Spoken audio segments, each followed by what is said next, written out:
She was pregnant and asleep. But that didn't stop him from placing a pillow over her face, pressing down, until the only sound left in the room was the slow ticking of a wall clock.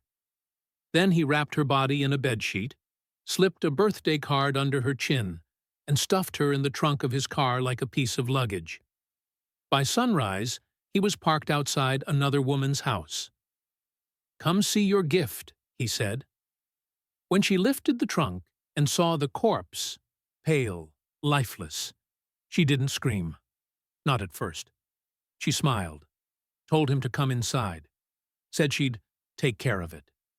5 minutes later, the police were at the door.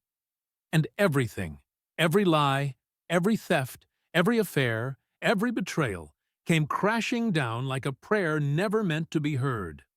Because what began as a twisted love triangle between a preacher, his stepdaughter, and a businesswoman ended in a murder so disturbing the community still whispers about it like it's an urban legend. But it's not fiction. It's a true crime. And the most chilling part? He did it for love. Or so he claimed. When Sharonda Rain married Pastor Eldrick Vaughn, there were whispers, but no evidence, of anything unusual in their household. It was her second marriage, his first. And from the outside, it looked like two adults simply trying to start again. Sharonda, in her late 30s, had a teenage daughter from her previous marriage. Eldrick, nearly a decade older, had built a modest reputation as a charismatic preacher who blended street wit with scripture. The marriage didn't set the community on fire, but it didn't raise red flags either. Not immediately. Talia Rain was 16 when they got married. Bright, bold, and already too grown for her age. Some said she walked like she knew she had the room. Others said she simply inherited her mother's fire. She was polite, but not warm. Reserved, but not afraid to speak her mind. At first, she treated Eldrick like a typical stepfather, detached but respectful. But over the next 2 years, people began to notice their relationship shifting. She was always in his office, always the one bringing him coffee during meetings. During Sunday services, she started sitting in the front row by herself instead of with her mother. By the time she turned 18, Talia had become a regular fixture in his daily routine. She began volunteering full-time at the church, joined the finance team, oversaw the youth media page. When Sharonda confronted her daughter about it, Talia brushed it off, said she was just being loyal to the man of the house. But the warmth was gone, from their home, from their marriage, from their family. Then one Sunday afternoon, everything collapsed. Sharonda returned home early from an event she'd been speaking at. She was supposed to be gone for the weekend, but she forgot some documents at home and made the 2-hour drive back. What she found was exactly what she feared, but had never wanted to believe. Talia was in bed with Eldrick. They didn't hear her come in, didn't even notice she was standing in the doorway until she said one word with tears in her eyes. Wow. There was no shouting, no dragging of suitcases. Sharonda simply left. That same week, she filed for divorce. The story moved fast in small circles.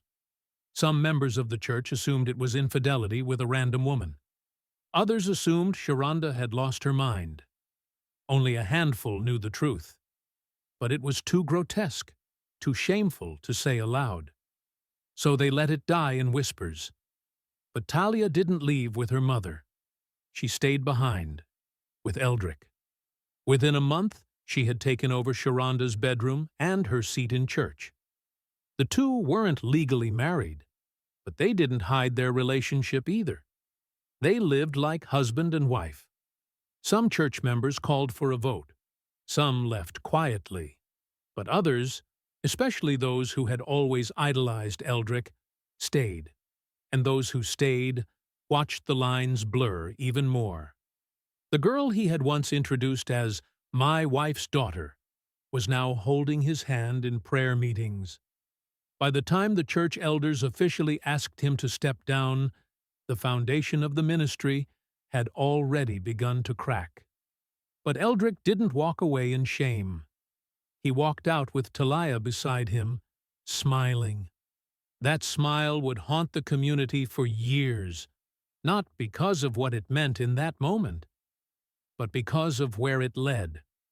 After the scandal pushed them out of the church, Eldrick and Talia retreated into a strange insular routine. They didn't move out of the parsonage immediately, not because they were entitled to it, but because no one had the strength to demand it. By the time the board sorted out ownership and housing, Eldrick had already made new arrangements.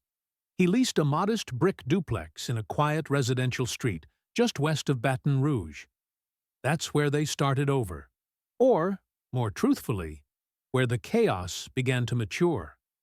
Talia was no longer a teenager. She was 21 now, technically an adult.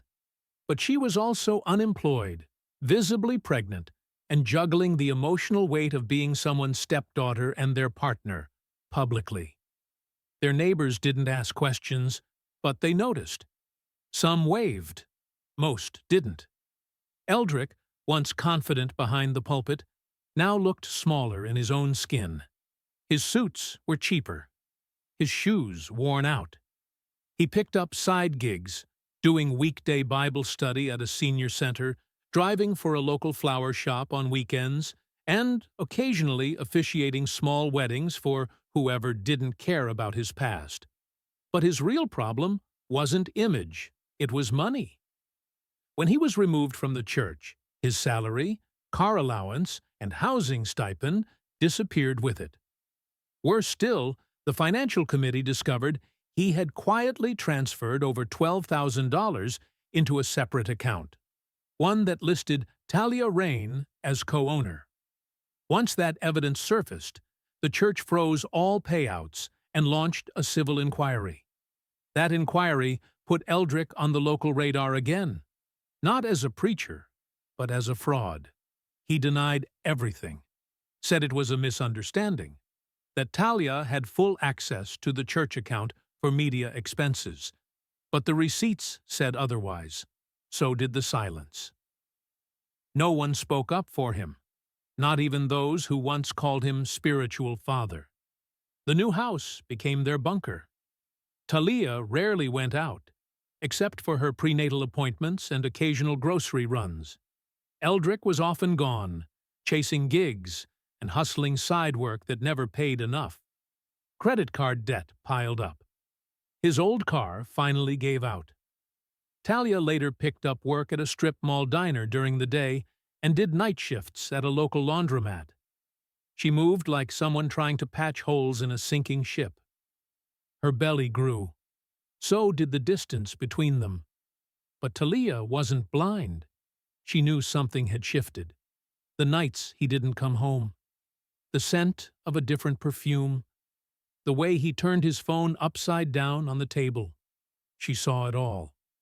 Some say she stayed because she had nowhere else to go. Others say she stayed because she believed love could still be salvaged from the wreckage. But one thing is certain. She stayed in that house like it was hers. Cleaned it. Maintained it. Fought for it. Worked for it. Protected it. Even when Eldrick stopped speaking to her for days. Even when he accused her of ruining his calling. Even when she cried herself to sleep after finding text messages that weren't meant for her eyes. She stayed. And that house became her battlefield. She wasn't just pregnant. She was desperate. Desperate to be seen. To be loved. To be chosen. But Eldrick had already chosen something else. Someone else. And it was only a matter of time before Talia found out. 3 months before Talia gave birth, a new woman entered Eldrick's life, though in truth, she had been around longer than anyone knew. Her name was Danica Brandt, a 36-year-old salon owner with a booming client list. 2 Airbnb properties, and a no-nonsense energy that made her both respected and desired. They met at a community networking mixer hosted by a local real estate agent. Eldrick attended as a favor to a friend, hoping to score some officiating gigs. Danica came to promote her luxury hairline. They didn't hit it off instantly, but Eldrick had charm, and more importantly, he had a story that played well: divorced, rebuilding, and misunderstood. What he didn't mention was Talia, or the pregnancy, or that the woman in his life was his former stepdaughter. Danica wasn't naive. She'd heard about the church drama, but gossip never really interested her.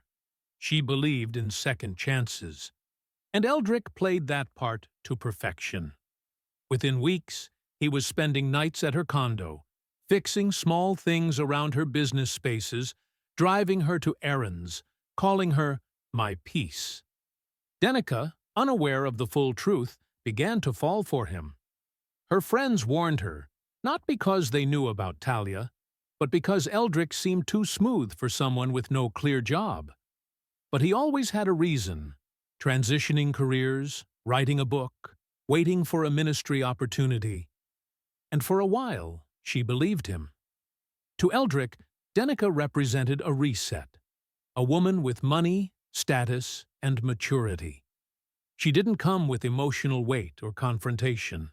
She didn't question his whereabouts, and more importantly, she had the financial means to change his entire situation. By late spring, Eldrick was behind on utilities. Debt collectors were circling. Talia's pregnancy expenses had stretched them thin. He hadn't told Danica any of that. One day, Danica offered to help pay down some of his debts, if their relationship became exclusive. She was tired of flings. She wanted commitment, stability, something real. That was the first time Eldrick considered removing Talia from his life for good. But Talia wasn't gone. She was very much present. And one night, when Eldrick stepped into the shower and left his phone on the bed, she saw a message that changed everything. The text read, "I'll make this the best birthday of your life. Just you and me this year." It was signed off with a red heart emoji. Talia didn't scream. She memorized the number, took a screenshot, and sat in the dark, thinking. 2 days later, she tracked down Danica's business address. She didn't introduce herself when she walked into the salon. She didn't need to. She knew exactly what Danica looked like. Without warning, Talia lunged. Security footage later showed a chaotic blur. Talia throwing objects, screaming that Danica was a homewrecker, and demanding she stay away from Eldrick. Staff pulled them apart. Police were called. Danica didn't press charges, but she did confront Eldrick. That night, she asked him if the rumors were true, if Talia was his stepdaughter. He denied it. Then he begged, pleaded, promised he'd handle it, that he'd end it, that he'd make it right. She gave him an ultimatum. "You want a future with me? She's gone by the end of the week." That was the moment the clock started ticking. 3 days to Danica's birthday. 3 days to make the choice that would either save Eldrick or destroy everyone. By June 17th, the tension inside Eldrick's home was suffocating. Talia, nearly 8 months pregnant, had gone quiet. Not out of peace, but out of calculation. She no longer asked questions, no longer commented on his late returns or the extra cologne he wore before leaving. She simply watched, listened, waited. Eldrick mistook her silence for surrender. Behind closed doors, he had already made up his mind. Danica Brandt's birthday was in 3 days, and with it came a promise he had made days earlier during one of their late-night phone calls. At the time, Danica had laughed it off. But Eldrick hadn't. He had taken her ultimatum seriously, and in his twisted desperation, a plan had started to form. One that wouldn't just end things with Talia, it would erase her. That same week, he pawned off a few items, some jewelry, old electronics, and his late father's watch. Not for escape money, but for something more grotesque: supplies. According to the inventory later found in his car, Eldrick had purchased a roll of plastic sheeting, a new pack of cleaning rags, gloves, and a scented candle. He claimed the candle was for ambiance. Investigators knew better. On the night of June 19th, Eldrick and Talia had dinner. Spaghetti. She cooked. He barely ate. At 11:48 p.m., neighbors reported hearing loud music from the home, something unusual given the hour. The track playing on loop was a gospel instrumental Eldrick once used to open services back when he still had a pulpit. It would later be suggested that the music was used to muffle sounds. Sometime between midnight and 12:30 a.m., Eldrick carried out what prosecutors later described as one of the most cold-blooded acts they had ever seen. According to his own confession, he waited until Talia had fallen asleep. Then, with a pillow over her face, he pressed down until her movements stopped. But he didn't stop there. He continued until he was certain. Then wrapped her body in the same bedsheet they had shared just hours before. He placed a birthday card on top of the sheet-wrapped corpse. In it, handwritten with unsettling neatness, were the words, "For everything you gave me, here's what I had to let go. Happy birthday, Denica." At 6:03 a.m., Eldrick started the engine of his car and drove toward Denica's residence on the outskirts of town. He parked in her driveway and called her phone. When she opened the door, she was still in a robe. Eldrick, unshaven and reeking of stale alcohol, asked her to come see her gift. The sight that met her in the trunk of his car made her scream. A human form, wrapped tight, the card still resting on top. But she didn't show panic. She didn't run. She composed herself quickly, told him to come inside and rest while she fixed breakfast. Inside, she locked herself in the bathroom and called 911. The officers didn't know what to make of it at first. Denica's voice on the 911 call had been unusually calm, flat even. But when they arrived at the property and saw the man waiting in the kitchen, dazed and mumbling about a birthday gift, something felt wrong immediately. One officer stayed with him while the other walked out to the driveway, approached the vehicle, and lifted the trunk. What he saw inside wasn't just a corpse, it was a declaration. Talia Rain's body was wrapped tightly in a bedsheet. On top of it, an envelope. No blood, no visible trauma, just a handwritten card with a glittery gold border. The writing was neat, almost practiced. The discovery stunned detectives. But it wasn't the body that made the case so chilling. It was the calculated presentation. It wasn't a dump and run. It was a staged delivery. The vehicle was impounded on site. Denica was separated from Eldrick and quietly escorted to the station for questioning. She told them everything she knew, which wasn't much. She hadn't even realized who the victim was until the sheet slipped and she caught a glimpse of a familiar tattoo.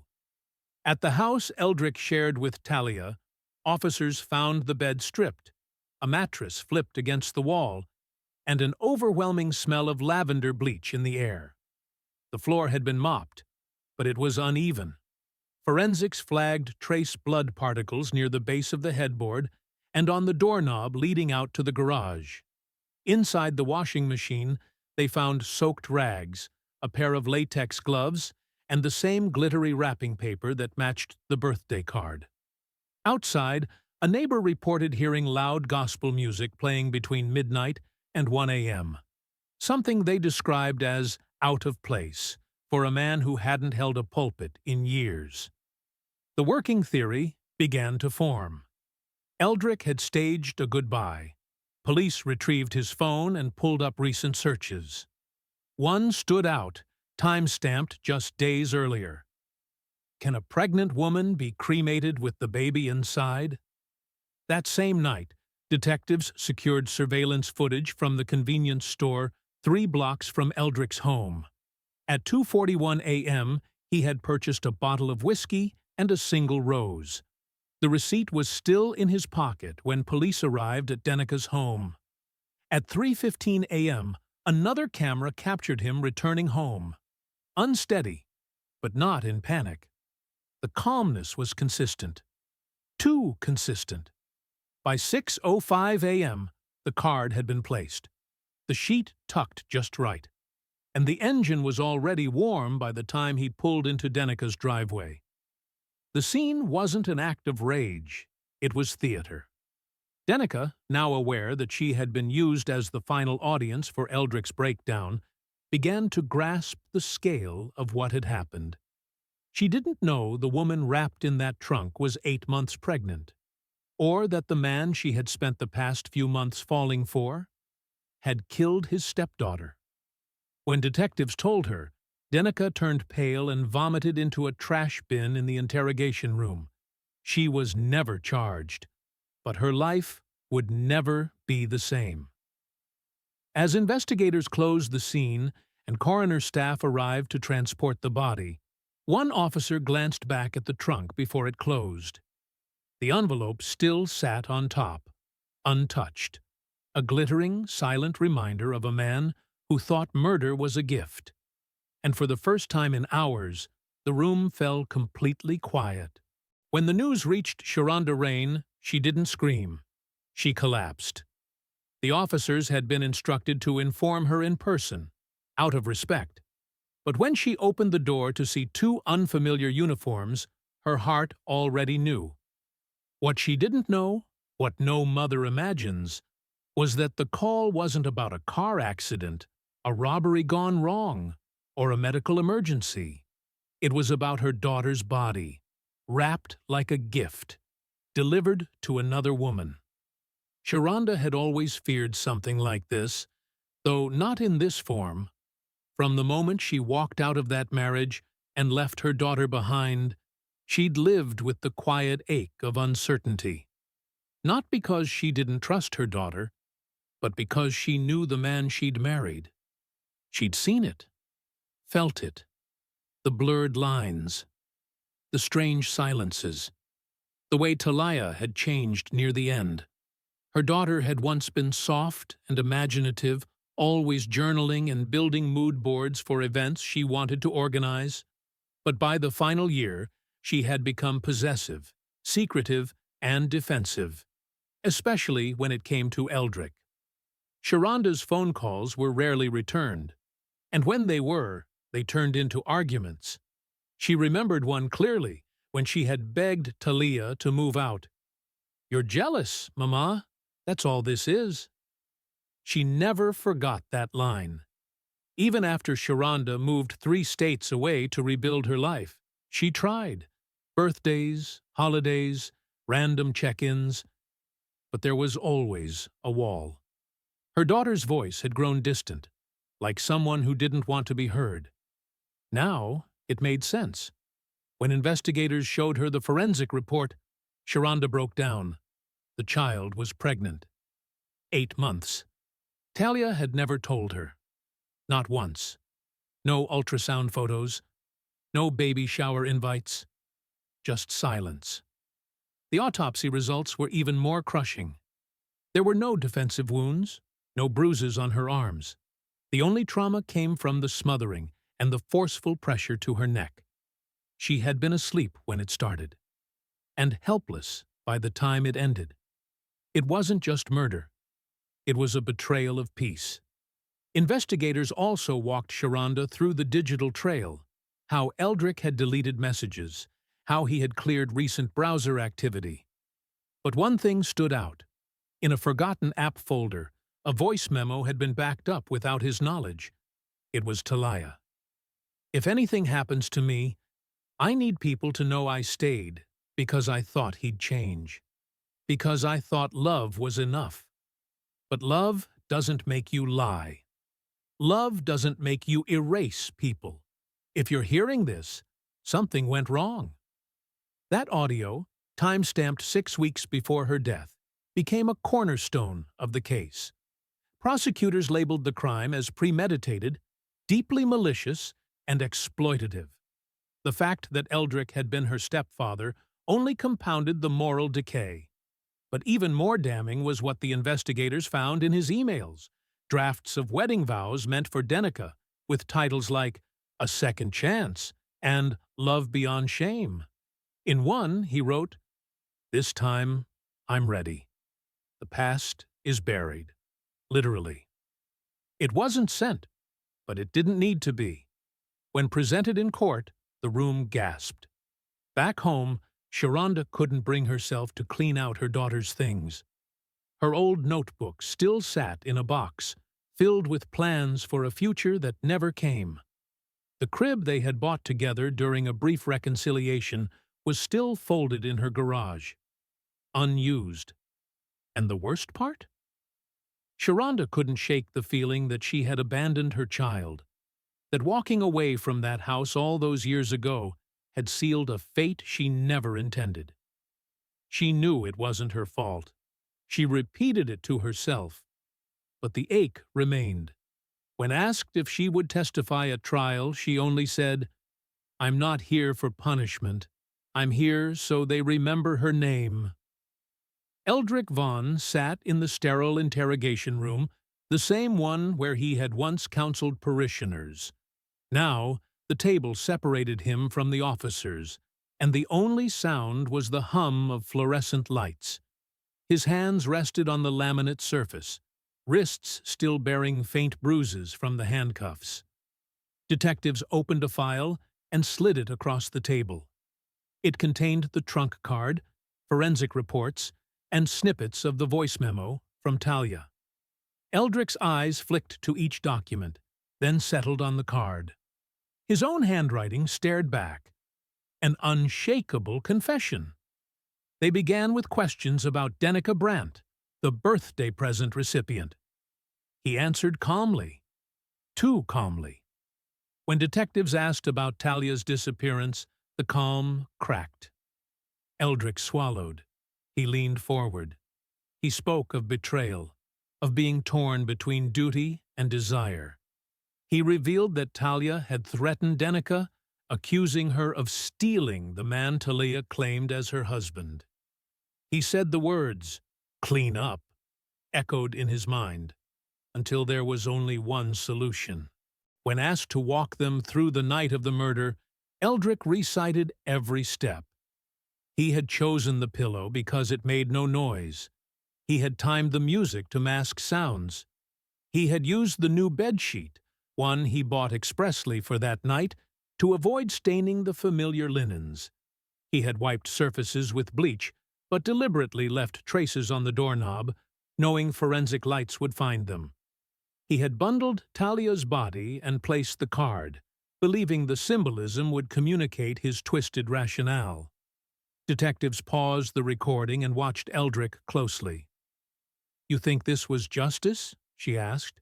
He shrugged. "I think it was necessary." By the end of the 2-hour session, Eldrick had recounted every action without hesitation. When asked if he had any regrets, he closed his eyes and exhaled slowly.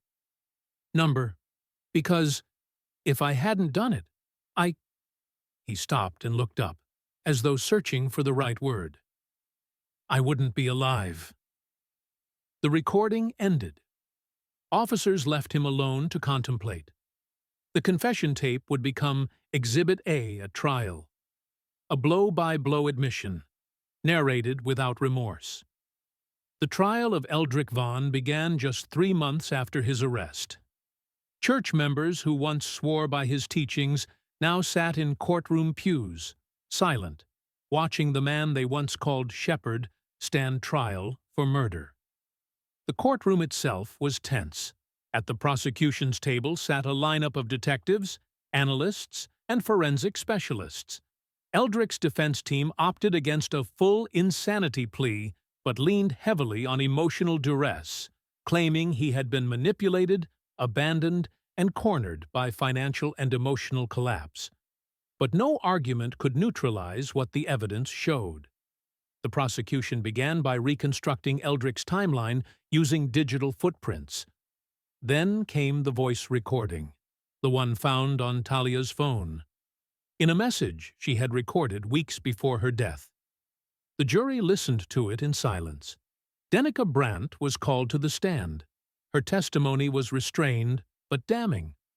She recounted the morning Eldrick showed up with the trunk surprise, how he called her phone from the driveway and asked her to open the gift. She described the birthday card with shaking hands and confessed that she had once believed he was her miracle man. She also clarified that she had no idea the woman he was living with was his stepdaughter, a detail that triggered audible gasps when it was revealed in court. The prosecution ended their case with Sharonda's testimony, the mother who had once been pushed out of her daughter's life. Her time on the stand was brief. She simply said, "I knew something would happen. But I never imagined this." When shown a photo of Talia's remains in court, she buried her face in her hands and sobbed. Eldrick took the stand in his own defense, against the advice of his attorneys.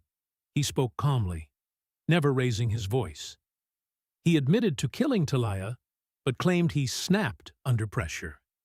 He said she had become a burden too heavy, especially after the altercation with Danica.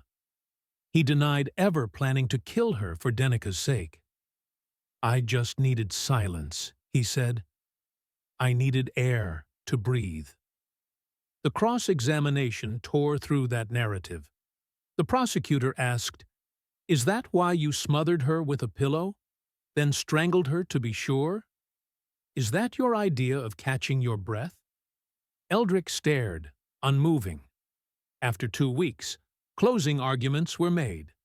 The prosecution reminded the jury that this was not a man who acted in the heat of passion, but one who prepared bleach, wrapped a body, and drove it across town with a card calling it a gift. The jury deliberated for less than a day. Eldrick Vaughn was found guilty on all counts: first-degree murder, abuse of a corpse, and obstruction of justice. He was sentenced to life in prison without the possibility of parole. In the back of the courtroom, Danica silently stood and walked out. Sharonda was helped to her feet by her sister. The prison gates clanged shut behind Eldrick Vaughn with finality. For a man once called to lead souls, his journey ended in chains, disgraced, discarded, and completely alone. No congregation, no pulpit, not even a grave to visit the woman he murdered in silence. At Talia's memorial, few words were spoken, but one line from her childhood diary was read aloud. "Sometimes, I think my biggest dream is to just feel safe with someone." She never got that chance. This case wasn't just about a preacher who crossed every moral boundary. It wasn't just about a murder disguised as a gift. It was about how betrayal can wear a smile. And in the end, it took death for some truths to finally be believed. If this story left you shaken, good. It should. Because behind every crime headline is a web of secrets, ignored warnings, and lives that never get to finish their sentence. Subscribe now for more chilling stories just like this. And don't forget to share this video. Someone you know might be trusting the wrong person.